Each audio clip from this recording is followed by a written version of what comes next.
high-tech, équipement. Les Français sont de plus en plus accros aux entreprises qui permettent de se déplacer le moins possible. Ça s'appelle le business de la flemme. Et ce soir, c'est Florence de Soultret qui fait le point. Alors, Florence, première question. Qui a fait le plus augmenter entre ces trois-là, nos dépenses en 2021? Eh bien, Xavier, le grand gagnant, c'est sans surprise Amazon, à l'origine de 16% de l'augmentation de nos dépenses courantes. Autrement dit, si vous avez dépensé 100 € de plus en 2021, Xavier, 16 € en moyenne sont allés dans les poches du géant américain. Bravo, hein. Règne de la flemmardise. Dans l'alimentaire aussi, regardez le classement complet.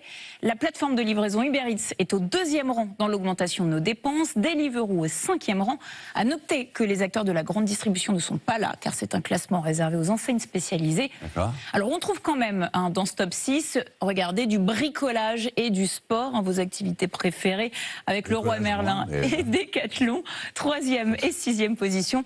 Mais bon, le constat est là, la moitié des enseignes les plus en vogue relèvent du business de la flemme. Et à part pour faire du footing ou bricoler, en fait, les Français bougent de moins en moins, c'est ça, en creux, que vous nous dites, c'est un message crypté. Exactement, ça sent l'expérience. Aujourd'hui, Xavier, il est possible de passer une semaine entière dans son salon, sans autre contact humain qu'un vague remerciement au livreur dans l'embrasure de la porte. C'est le boom, par exemple, je ne sais pas si vous en utilisez, des applis de coursier dans les grandes villes.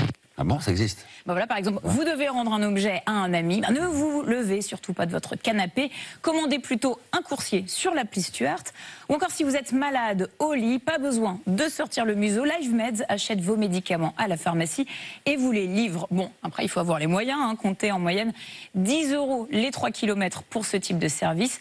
En fait, Xavier, tout va si vite. À titre indicatif, en 2010, 2% des Français faisaient régulièrement leurs courses alimentaires sur Internet.